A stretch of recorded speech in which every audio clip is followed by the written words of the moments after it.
Hello বন্ধুরা, কেমন আছো সকলে? দেখো আমি কি কাজ করতে বসে গেলাম। দেখো ফোনটা সেট করে রাখাই হচ্ছে না। আমাদের ব্লাউজ অর্ডার দিয়েছি মিশো হবে, আজকে কালকে চলে আসবে। আসলে ব্লাউজ একটু খারাপ খারাপ হয়ে গেছে একটু। তো দেখো এখন আমি কি করবো, এখন যে আমি পুঁই শাক কাটতে বসেছি। দেখো গাছের পুঁই শাক, আগে অনেকদিন আগে ছেড়েছিলাম ভিডিও পুঁই শাকের। তো এই যে আবার দেখো ছাড়ছি, কারণ এখন পুঁই শাক অনেকদিন আগে হয়েছিল। তো মাঝখানে গাছটা মরে গেছিলো, মানে আবার নতুন করে দেখো বোক জ্বালিয়েছে গাছে। কত সুন্দর পুঁই শাকের পাতা দেখো।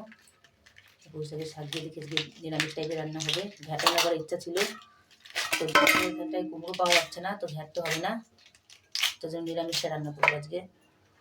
দেখো পাতাগুলো ছাড়িয়ে নিচ্ছি। তো কার কার কাছে পুঁই শাক খেতে ভালো লাগে সেসব অবশ্যই কমেন্ট করে জানাবে। আমার কাছে তো পুঁই শাক খেতে খুবই ভালো লাগে। দেখো কী করে কাটছি পুঁই শাক। আর আমাদের এখানটায় পেঁপে পাওয়া যায় না, পেঁপের খুবই দাম। তো একজন আমাদের মানে একটা দোকানে আমাদের কিনে দেয়। তো দেখো পেঁপেটা কত সুন্দর পেকে পেকে গেছে পেঁপেটা একটু। তবে এটা যে ভালো লাগবে ঘ্যাট খেতে, যেহেতু কুমড়ো পাইনি কিনতে দোকানে, তো কুমড়োর জায়গায় পেঁপে দিয়ে রান্না করবো ঘ্যাট। তো পেঁপে দিয়ে ভালোই লাগবে খেতে। অনেকে পুঁই শাক ছোলে না, তো পুঁই শাকটা ছুলিয়ে দিচ্ছি। সত্যি বন্ধুরা, অনেকে পুঁই শাক ছোলে না, কিন্তু এটা সত্যি কথা। অনেকে না ছুলে খেতেই ভালোবাসে, আর আমি না ছুললে আমার খাওয়া হয় না। দেখো বন্ধুরা, পাটা একটু মিলিয়ে বসলাম, খুবই কষ্ট হয়ে যাচ্ছে আমার। কষ্ট ছিল, পাটা একটু মিলিয়ে তারপর বললাম খুব কষ্ট হচ্ছে। তো বললাম তো কার কার কাছে পুঁই শাক ভালো লাগে অবশ্যই কমেন্ট করে জানাবে। আর লাইভে আসবে করে আশাই হচ্ছে না, মানে এত ঘুম পেয়ে যাচ্ছে আমার, শরীরটা ভালো না কদিন ধরে। এই সারাদিন বাড়ির কাজকর্ম করতে করতে লাইভে আসার কোথায় ভুলে যাই আমি। তারপরে ইচ্ছা করে না, তার মানে ঘুমিয়ে পড়ি একটু। কেন এরকম অবস্থা হচ্ছে আমার। দেখো এগুলো দিয়ে দিলাম, দেখি কাজকর্ম সারি, তারপর দেখি কী দেখি করা যায়। আমার দুপুরবেলা আসলে ঘুমাতে চাই, তো দুপুরবেলা আসলে ঘুম হয় না। দুপুরবেলা বিভিন্ন ধরনের কাজ থাকে, জামা কাপড় ধোয়া থেকে শুরু করে অনেক কাজই থাকে।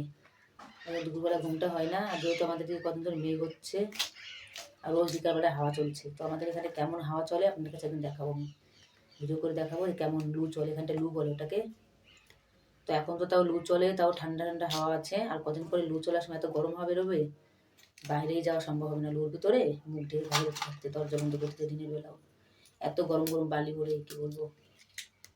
যারা যারা রাজস্থানে ঘুরে গেছে গরমের সময় তারা তারা জানে রাজস্থান জায়গাটা কেমন। তো আমরা অনেক কষ্ট করে থাকি, অনেক কষ্ট করে রয়েছি থাকি। আর দেখি কতদিন থাকতে পারি এখানটায় কষ্ট মষ্ট করে। দেখো তো বন্ধুরা, ভিডিওটা কেমন লাগলো আমার সকালের ব্লগটা, তো আপনারা অবশ্যই লাইক কমেন্ট করে জানাবে। পা লেগে যাচ্ছে জন্য পাটা টঙে দিন, খুব যন্ত্রণা করছে পাটা।